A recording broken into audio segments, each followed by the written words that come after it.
Today, we are meeting to consider two bills I've introduced to ensure all tribes have access to economic tools.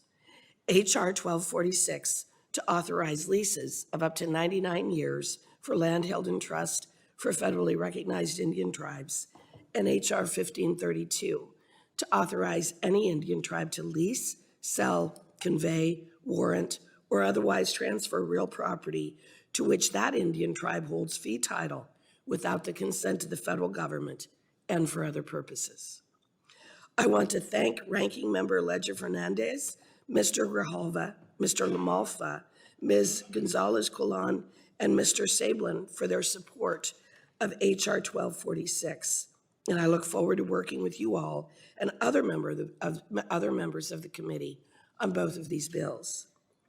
The first bill on the agenda, H.R. 1246, would amend the Long-Term Leasing Act to authorize any federally recognized Indian tribe to lease land held in trust for their benefit for terms up to 99 years, subject to approval of the Secretary of Interior. For many Indian tribes and Alaska Natives, real property holdings are the basis for social, cultural, and religious life, and often their single most important economic resource. In 1834, with the enactment of the Indian Non-Intercourse Act, land transactions with Indians were prohibited unless authorized by Congress. Over time, these restrictions came to apply primarily to lands held in trust by the United States for the benefit of individual Indians or Indian tribes, and to lands with a title that was subject to a restriction against alienation. In 1955, Congress passed the Long-Term Leasing Act, which generally authorizes any Indian land held in trust or land subject to a restriction against alienation to be leased by the Indian owner, subject to the approval of the Secretary of Interior. These leases were generally only allowed for 25 years, with an option to renew for one additional term for a total lease term of up to 50 years. Unfortunately, lease authority up to 99 years is often needed for today's long-term commercial leases and for some financing contracts. And the fact is, a 50-year lease term is simply too short.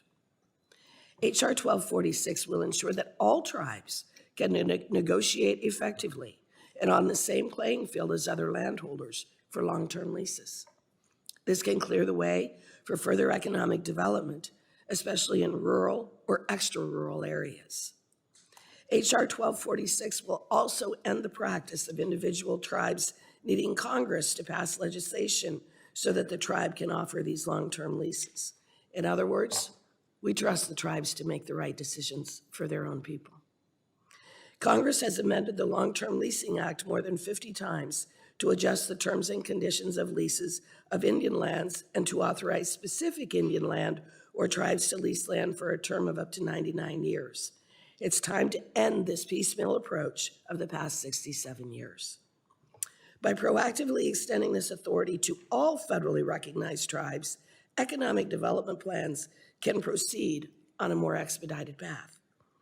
The second bill on our agenda is H.R. 1532, which would exempt lands held in fee simple by any federally recognized Indian tribe from the limitations imposed by the Indian Non-Intercourse Act. This bill would clarify that any tribe has the legal ability to lease, sell, convey, warrant, or transfer any portion of the interest in real property that the tribe owns that is not held in trust. In recent years, the Indian Non-Intercourse Act has generally not interfered with the ability of tribes to buy, sell, or lease land that it owns in fee simple. However, it has generated a great deal of litigation throughout history, which has resulted in several court decisions on the issue. The U.S. Supreme Court in 2005 said that the Indian Non-Intercourse Act remains substantially in force today and can bar sales of tribal land without the consent of the federal government.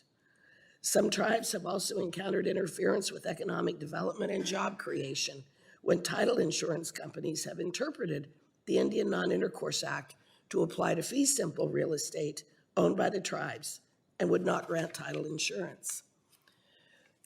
Excuse me. Congress has waived the application of the Indian Non-Intercourse Act to several tribes when it has been needed on a case-by-case basis. Again, this piecemeal approach requires Congress to go back again and again to do something that should be clear already. Tribal governments already seek to make the best decisions for their members, for their social, cultural, and economic security. We should ensure that Indian lands, whether owned in fee, owned in restricted fee, or held in trust for the benefit of the tribes, are able to be used as tribes want to use them. I believe these two bills are a good step forward to ensure that. I am glad to see the Assistant Secretary here to testify on these bills. I would appreciate his insight on whether further technical changes to the bills are needed. I also want to thank our tribal witnesses for being here to tell your stories and to tell us how these bills would be beneficial to all tribes and if they need to be improved.